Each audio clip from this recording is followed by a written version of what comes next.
Hi folks, welcome back to We the People. I'm Dave Gallus, your host, and I am a candidate for New Mexico State Senate District 37, but today we have a special guest. We have Dawn Ladd, who's running for House District 34.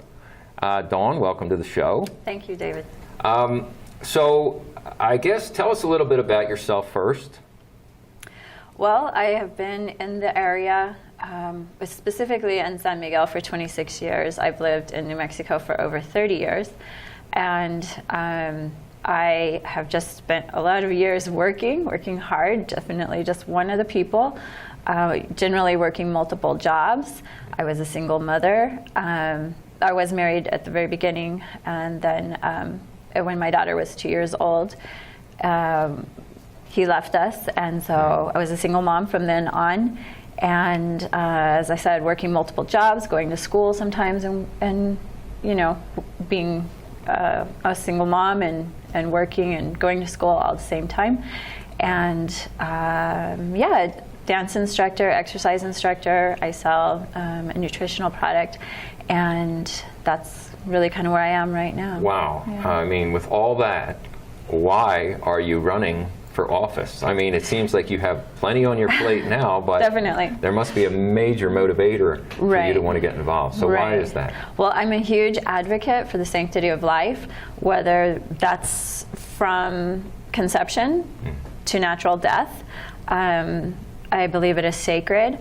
I believe it is a gift from God, and I do believe it needs to be protected at all levels, and I believe we're held accountable to that. And I had been under the impression that my opponent, Ray Lara, that he was a conservative Democrat, and generally that falls under the category of being pro-life. Conservative Democrats are generally pro-life, and so that's what myself and all of my neighbors believed, and I happened to find out that that was not the case.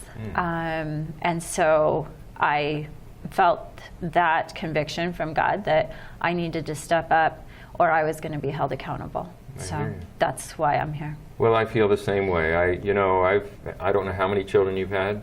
One. Okay, yeah. I've had 4 children, and folks, it's the greatest gift and the toughest job you'll ever have, and it is an absolute blessing. So for women to have to make that tremendous decision, and I am not about judging anybody. I wouldn't judge a woman. I've been in situations where I've had to make the call. It wouldn't even be a question for me about abortion, because I believe life begins at conception. I believe, and it's scientific fact, that a new DNA is formed at the time of conception.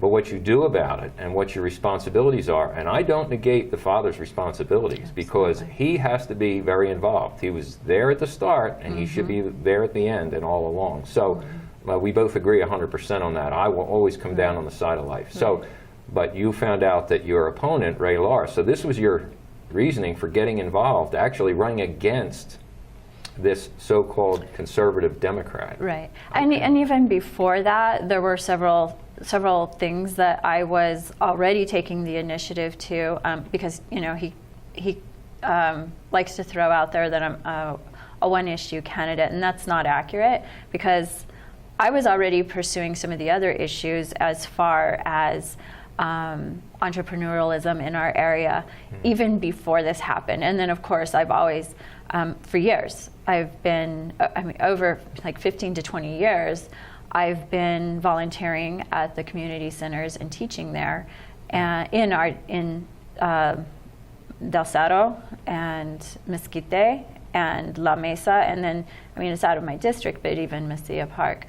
So I've definitely been involved there, but I was starting the ball rolling to do once a month workshops in some of our community centers to hold not job fairs, but entrepreneurial workshops where I would bring in local business owners to speak to the community, and then bring in West. I had already spoken to West and gotten confirmation from them that they were willing to come in.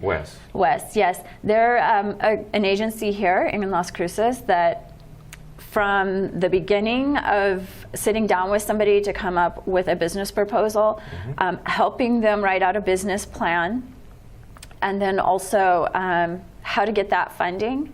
And just to complete, I mean, it's from start to finish. They will work with people. They have all kinds of workshops that are free, and people don't know about this, especially in my community, which a lot of people in my specific community, which would be, San Miguel, La Mesa, Mezquite, a lot of us don't have internet access, myself included. And so it's hard to get that information out to the people.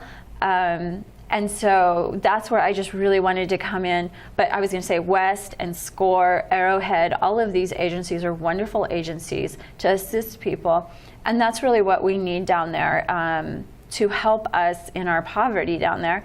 And we all have that entrepreneurial spirit down there. We're very creative people. We just kind of don't know what to do with it. Well, you've been involved even before you ran for politics. So you've been a servant of the people. You've been, I would call, a stateswoman as opposed to a politician.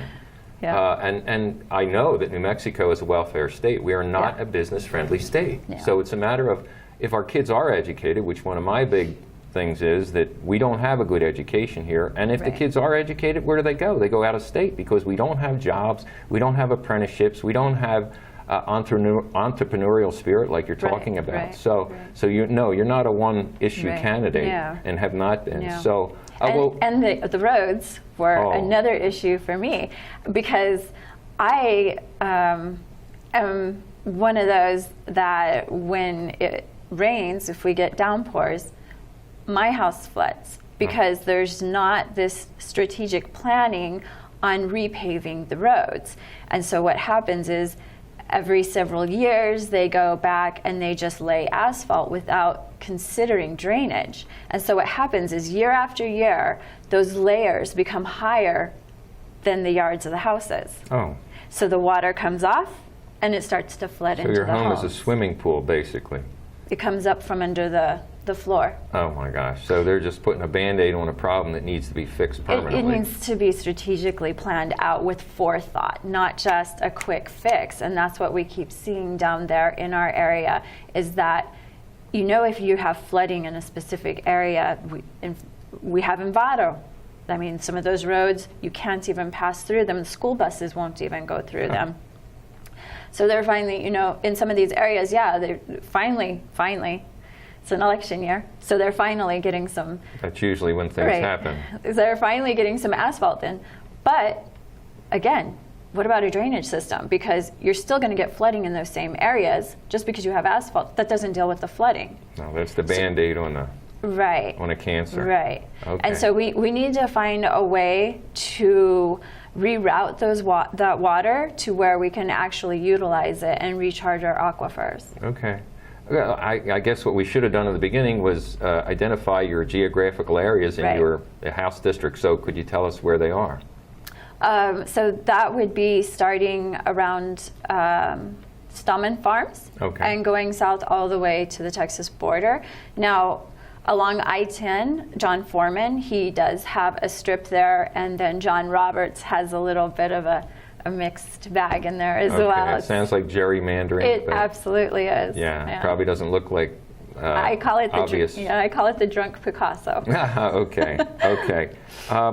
Okay. So you've already touched on some of your main subjects, but what other platforms are you running on?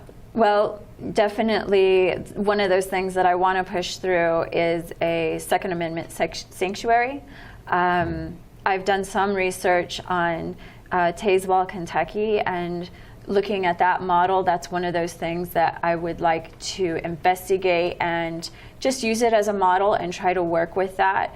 And this was something actually that came to my mind even before deciding. So this was another issue that was on my mind that I had already been wanting to work on. Before you were running. Before I was running. And tell us about this model that you're talking about. Well, Tazewell, Kentucky, it's just, it's a resolution, and it's definitely worth looking into that. I think as for anyone that is interested in a resolution, it's our constitutional right. We shouldn't even have to present a resolution. It's our constitutional right.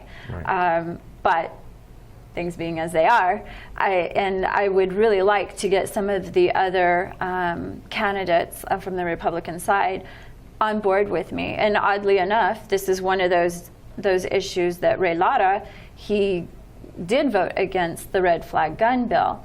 But I don't know how far we can trust that, he's going Sure. to stick to conservative thought patterns. But so for me, before even running, I had started investigating the sanctuary cities that originated in San Francisco in 1980. And what that was you had El Salvador and Guatemala that, there was a lot of troubles going on. Illegal activity? Well, not illegal, but there was a lot of persecution of the people. And so they were fleeing into California. Okay. And during that time, the churches were taking responsibility for them. So it's kind of like if you were to marry a foreign national, you have to prove that you can take care of them, that you take responsibility for them, and that's okay. I don't have a problem with that because those people are accounted for, right. and somebody else is assuming responsibility for them if they do something. That's fine. I don't have an issue with that.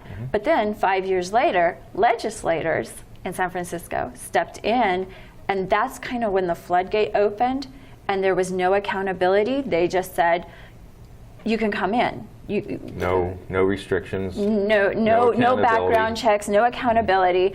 And if you'll remember, during President Trump's last State of the Union address, that is why he said that if a family member or a person is murdered, the family members could sue the state. Because that's why. Because they have assumed responsibility. They've allowed it. They enabled it. That means they assume responsibility for it. Right. So. Fair. Yeah, absolutely. So this had been coming on to my heart a long time before running, actually years prior to running, that I wanted to do something for law enforcement, first responders, military active, and veterans. They're our heroes. Why do we let people come into our country that have not proven themselves loyal to the country, have not even been vetted as not being criminals, and yet we have those people that they put their lives on the line for us every day. And it's not just them. We forget that they have family members too. Right. That it affects their family members every day, wondering, is your husband going to come home tonight? Sure. So they deserve our utmost respect. And so what I was looking to do is, it's small. It's so small. Just to give them, no property tax, a property tax exemption for them. That's the least we can do for them. Currently, if you are a veteran and you have 100% disability rating, you don't pay property tax. It's the smallest thing. And the way that I feel about it is that this is kind of a way to prove to them about this idea that you guys are doing is not a good idea. It's inviting crime, and it's costing the taxpayers more money to deal with that, where people are qualifying for government assistance that they're not necessarily paying into the tax system. Right. And then on top of that, all of the law enforcement they're being inundated with crime and having to respond to that. That's taxpayers' money as well. So what is being lost on this side is nothing going to be compared to just a loss of a property tax on this side. Right. But in addition to that, people are going to want to move into an area where they see that there's law enforcement there. They see that there's first responders. There's responsible people living in that area. And that's going to be a draw. So the people that are law-abiding citizens, and also Second Amendment gun rights activists, they're going to want to be in that area. I wish you were around when I was a policeman back in 71 to 96, but we're going to take a short break. Okay. And yeah, that's really nice to hear, because I did 25 years as a policeman and didn't seem like you got much respect. But anyway, so we'll be back in a couple minutes, folks. Just taking a short break. We'll be back with Dawn Ladd, who's running for House District 34. See you soon.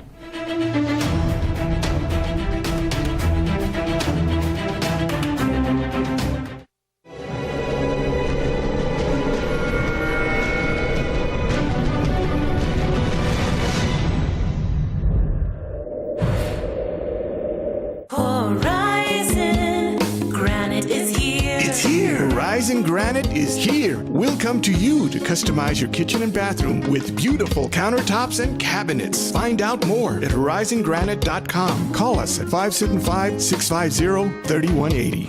Horizon Granite is here. It's here. Make yourself a beautiful home. Hi, I'm Ray Bamberg with Here on Earth. I would like to invite you for a free hearing evaluation to our office. We've been here in southern New Mexico for 34 years helping people hear better.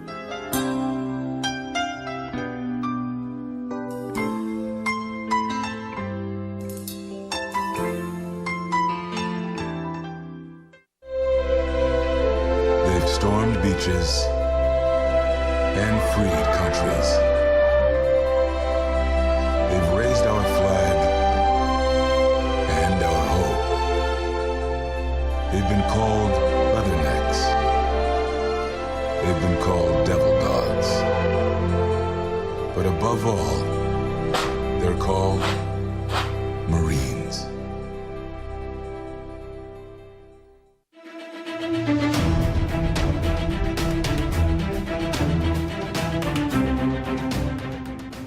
Hi folks, welcome back to We the People. I'm Dave Gallus, your host, running for New Mexico State Senate District 37, but today this is about Dawn Ladd, who's running for House District 34.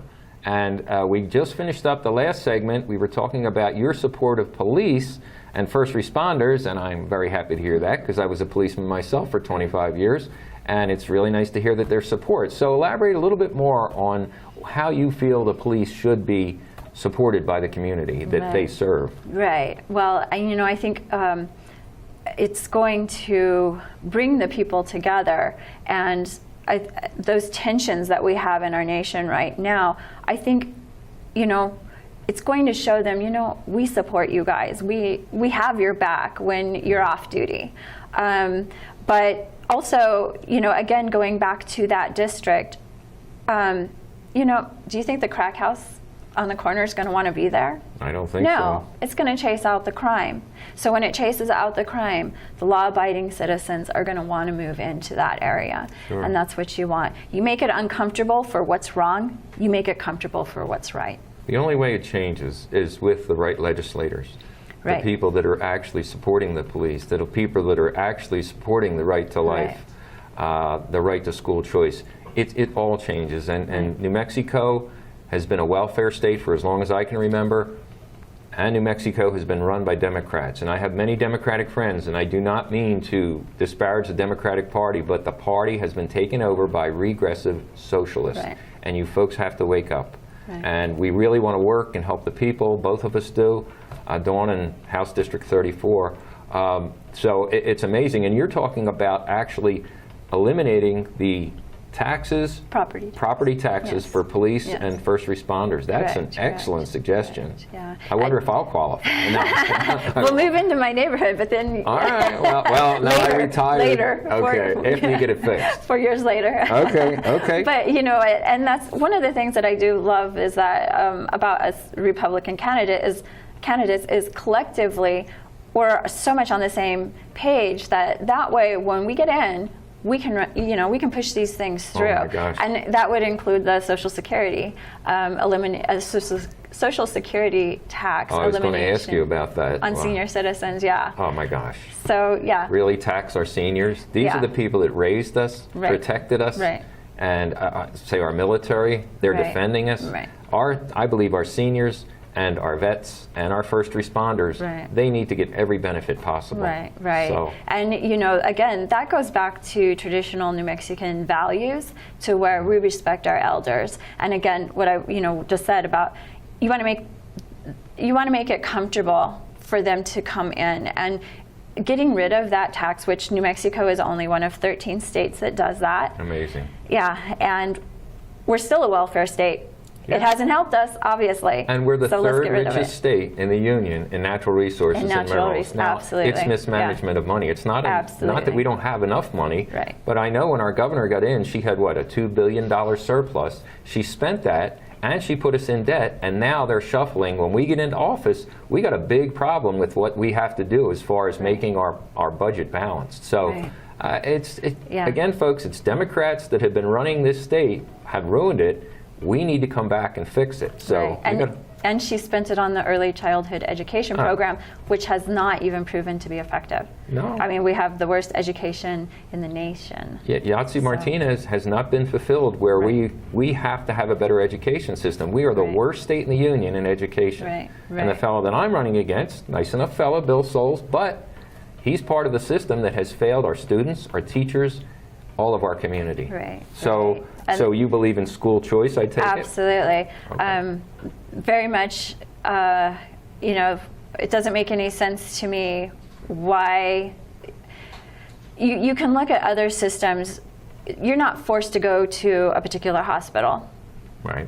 You're not forced to go to a particular university, I mean, obviously, but this is the only institution that forces you, other than gels. There you go. That's the only Well, other. that sounds about right. That's the only other institution that forces your children to go somewhere that they don't have a choice.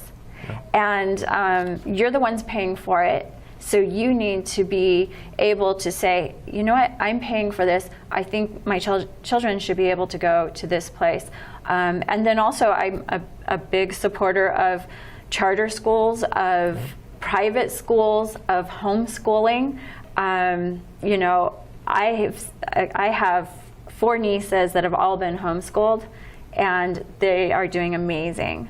The universities are calling them and asking for them. Wow. So, this is... And we have examples of success. Absolutely. The Mesilla Valley Christian School. Yes. For $5,000 a year, John Foreman, who's also Right. running for a House seat, Right. 52, he can do it for $5,000 a year, and they haven't had one dropout in the 40 years of operation. Every child has graduated high school, but the New Mexico average dropout rate is 25 to Yeah. 30%.